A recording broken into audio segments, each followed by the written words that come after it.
Oh, g'day guys, just thought we'd pop up a quick preview for the Devonport meeting on Friday night.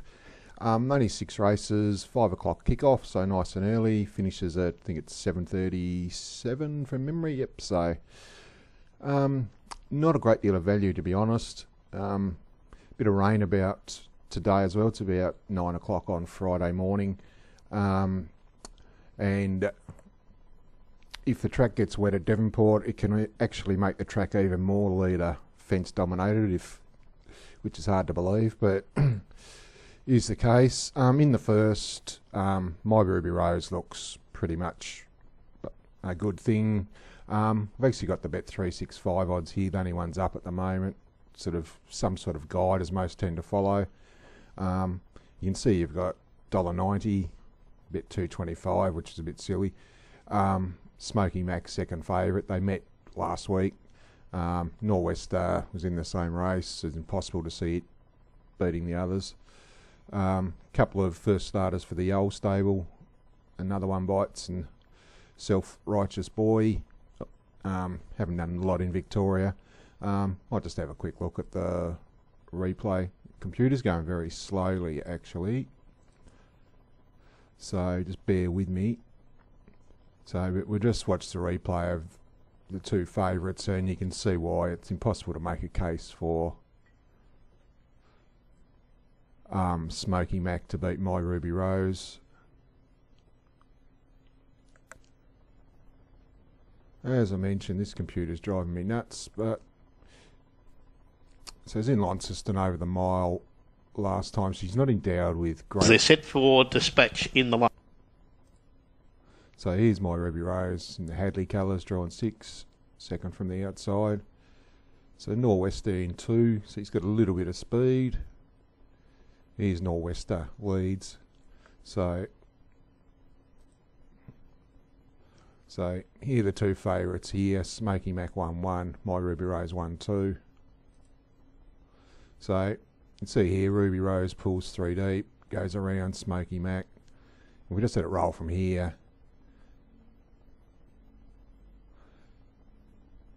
this has gone sort of 10 metres better than the second favourite.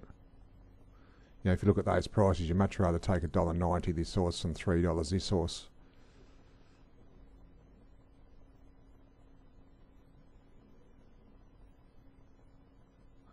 Especially over the last 100. You see she draws clear of the third horse.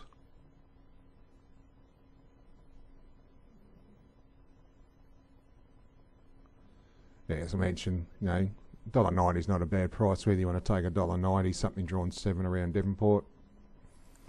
But it's difficult to see her being beaten, to be honest. In the second, they're claiming novice drivers heat 1. Tough race, pretty even lot. You probably, if you look at the speed map, you've got the gate speed comes 1, 2, 3. You'd imagine Shadow Control leads, did lead in a mile race at Launceston last week. Just boxed away okay. Generally goes okay at Devonport. The extra trip's a bit of a worry. Flying Wingard's first up for a new stable, did trial well the other day. What have we got price wise? Yeah, no, I couldn't take $2.90. Unless you're guaranteed it'll lead. Does have very good gate speed. I'm not sure it'll cross the pole. I backed Sign of a Time last week, $6.50. I think you're probably forced to pick one. Just a little small each way Sign of a Time, but with these races, obviously it's the first time these drivers have driven the majority of them, so it makes it a little bit difficult. So just tread a little bit warily there. The third, I'm a Ginger Rogers. She hasn't won for a little while, but she's super honest and gets into a very winnable race here. You'd imagine she holds up and leads. She does have a very good Devonport record. We're looking for race 3. It's another one of these claiming novice drivers, but so I said 11 starts at Devonport for 5 wins and 4 seconds. So I mentioned here she hasn't won for a while, but she's racing a little bit down, but she imagine she leads and just keeps whacking away. LJ's Monet was pretty good the other day. Imagine he sits outside Ginger Rogers in the run, and he'll keep fighting all the way. And Stylish Trend's another one who always races well on the pegs. So I think they're the three. And the market's pretty much got them right. I reckon Ginger will probably stay a little bit shorter. Just a bit worried about if she's right at the top of a game, but she's definitely going to be in the spot to win the race. And the other two are, you'd want no value in any of the prices there unless you want to launch into the fave. But yeah, just the race I'd rather, there's a couple of others I'd rather back at shortish odds. Look, I'd rather take $1.90 the first favourite than $2.20 Ginger. But I still got her on top. Fourth, obviously Yole stable will have a strong hand here. Not entirely sure who leads out of them either. Major Callum will be the one who'll be working forward in the death, ensure a pretty constant speed. For that reason, I reckon I might set up for a sit sprinter. And I thought one here called Chirac went a little bit better the other day. So this is driving me nuts how long this is taking. But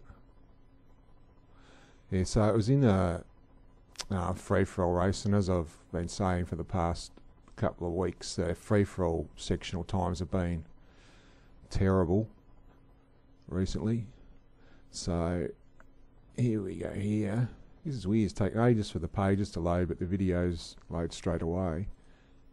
At the mile marker button. So this is over the mile. I was in the green colours with the red sash, barrier 2.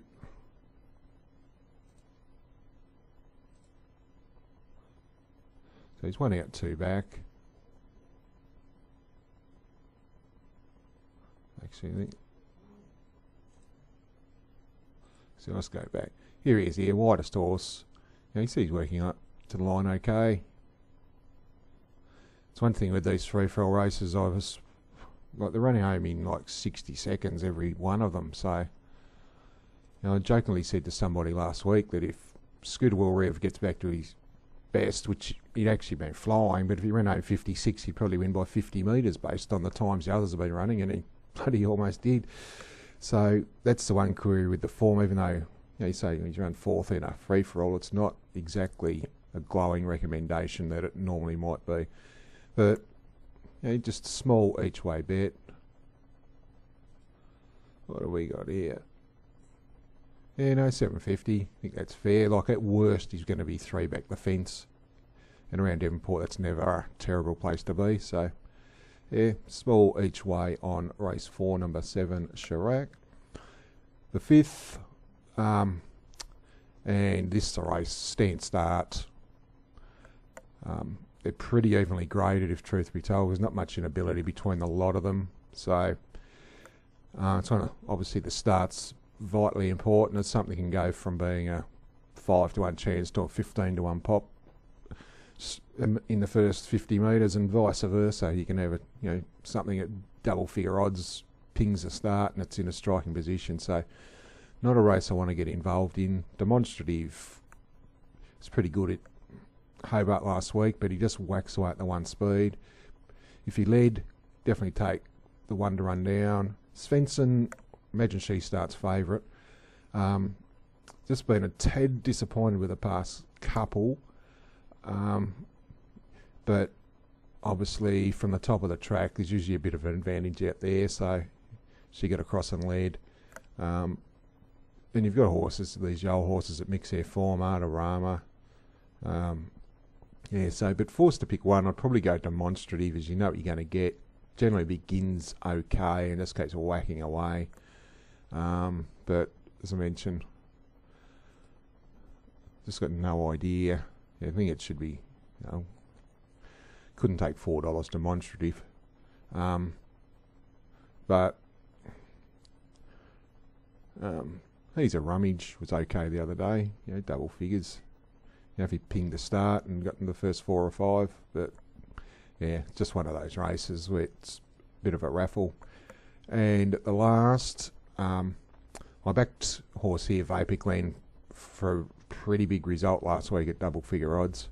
Obviously inside the second row is no...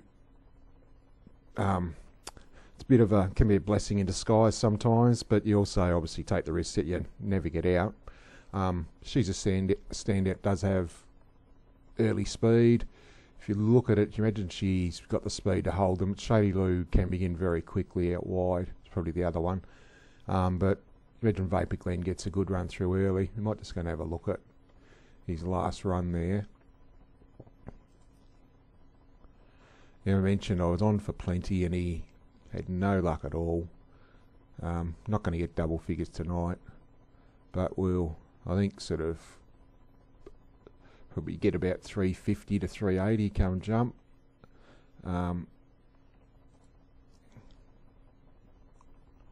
You'd want that type of price though from where he's drawn.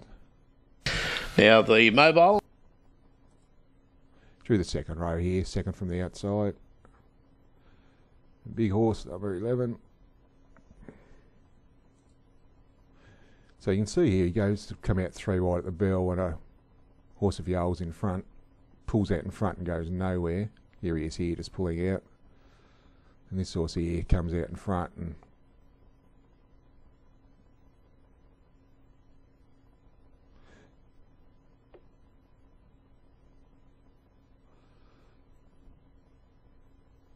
so you can see, like, if this horse here hadn't have pulled out, it would have been 3 deep on the back of this horse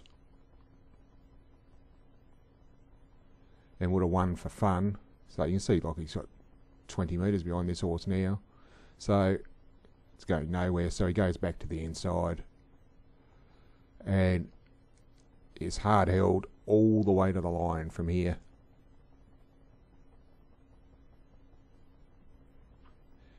If you had drawn the front row in this race, you would have been put your pocket on job, because he does have very good gate speed. If you just watch him all the way to the line, you've actually got She's a Standout in the race. The horse actually here directly in front of Vapor Glen. This is the horse he's follows out tonight. No doubt goes a lot better than she does. But if you just look here, you got a big stranglehold on him back on the inside. Here's She's a Standout here. You see just climbing all over him. Not the most pretty watch for me when you was on for a big result last week, but hopefully he gets the job done again. Obviously, even luck you'd imagine deserves to get out this week, so geez, $5, that'd be nice. Because you opened him $6.50, which is fair ridiculous. If you got that type of odds, you back him each way, 1 by 2. It's virtually impossible to see him missing a place. So, on a night, if you want to back 2 of the shorties, I'd make, if you got sort of one, if you get 190 My Ruby Rose, happy to jump in there, and then wait till the last. In Vapor Glen, as I mentioned, think about anything over 350s backable. So, as I mentioned, it does come with the obviously that issue that you might be backing a horse that never gets out and held up to the wash bay again, but I think you're backing the right horse in the race. So, and I do think She's a Standout is second favourite. When we watch that replay, there's no doubt Vapor Glen went better than She's a Standout. So happy to be on there. A couple of Rowan Hillier drives, which is another tick. There's nobody driving better at current. So anyway, there's no real roughies on the card. Forced to pick one. It's not actually a roughie by the general term of it, but I think Chirac will run okay at about $7 or $8. But yeah, I think we can just about wrap it up there. So not a great punting meeting, but that's where we're at. Early kick-off, 5 o'clock. So anyway, guys, we'll leave it there, and I might pop something up for Sunday as well. But until then, cheers.